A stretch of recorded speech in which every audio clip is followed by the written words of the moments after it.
BTC নির্বাচন এখনো ঘোষণা করা হয়নি, তবে সব দলই বিশেষ গুরুত্ব দিয়ে প্রচারে নেমে পড়েছে। শুরু হয়েছে সব দলের সাংগঠনিক কার্যকলাপ, চলছে জনসভাও। বিজেপির পক্ষে প্রচারে নেমেছেন মুখ্যমন্ত্রী হিমন্ত বিশ্ব শর্মাও। বাক্সা জেলার মুশলপুর কেন্দ্রের আদলাবাড়িতে আয়োজিত এক অনুষ্ঠানে ভাষণ দেন অসমের মুখ্যমন্ত্রী হিমন্ত বিশ্ব শর্মা। মুখ্যমন্ত্রী বলেন, আগেও তিনি বিটিআর অঞ্চলে এসেছেন, তবে এবারে বিজেপির সভায় জনমনে যে উৎসাহ দেখেছেন সেটা আগে নজরে পড়েনি।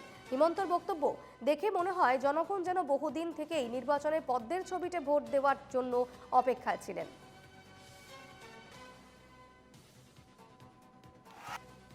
মই বহুদিনৰ পৰা বিটিআৰত আহোঁ বা আমাৰ বাক্সা, তামুলপুৰ, ওদালগুৰি, চিৰাং, কোকৰাঝাৰ জিলাত আহোঁ।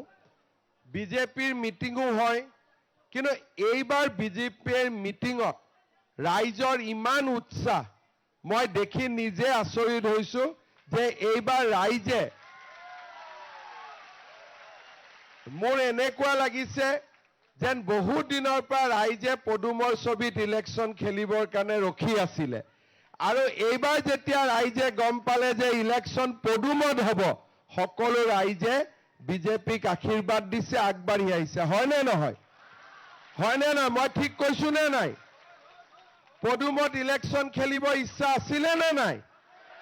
আছিলে নে নাই? আমি মুছলপুৰ জিকিম নে নাই? পাক্কা জিকিব? পুৰা আপোনালোকৰ মনত আত্মবিশ্বাস আছে? একদম জিকিব? তেতিয়াহ'লে মোৰ লগত কওক, ভাৰত মাতা কি, ভাৰত মাতা কি, নৰেন্দ্ৰ মোদী, অমিত শ্বাহ, জেপি নাড্ডা, মুছলপুৰৰ কাৰ্যকৰ্তা, একদম। শ্ৰদ্ধা ৰাইজ, মই আপোনালোকক কেইটামান কথা কম, আপোনালোকে কথাখিনি অনুভৱ কৰিব, আৰু আগন্তুক বিটিআৰ নিৰ্বাচনৰ কাৰণে আপোনালোক সাজু হ'ব। প্ৰথমতে আমাৰ বিটিআৰৰ নিৰ্বাচন কেতিয়া হ'ব? আমি এটাই বিচাৰিছোঁ যাতে বিটিআৰৰ নিৰ্বাচন দুৰ্গা পূজাৰ আগত অনুষ্ঠিত হয়। পূজাৰ আগতে বিটিআৰৰ ইলেকশ্যন হ'ব, আৰু পূজাৰ পিছত নৱেম্বৰ, ডিচেম্বৰ, জানুৱাৰী, ফেব্ৰুৱাৰী বহুকেইটা চৰকাৰৰ আঁচনিও ৰাইজক দিবলগীয়া আছে। সেইটো হৈ গ'লে মোক কৰি দিব, ভাল হৈ গ'লে। আৰু লাহেকৈ এপ্ৰিল মাহত আমাৰ বিধানসভাৰ নিৰ্বাচনো অনুষ্ঠিত হ'ব। আজি আগষ্ট মাহৰ প্ৰথম সপ্তাহ, 20 তাৰিখৰ পৰা 25 তাৰিখৰ ভিতৰত আমাৰ বিটিআৰৰ নিৰ্বাচন ঘোষণা হ'ব।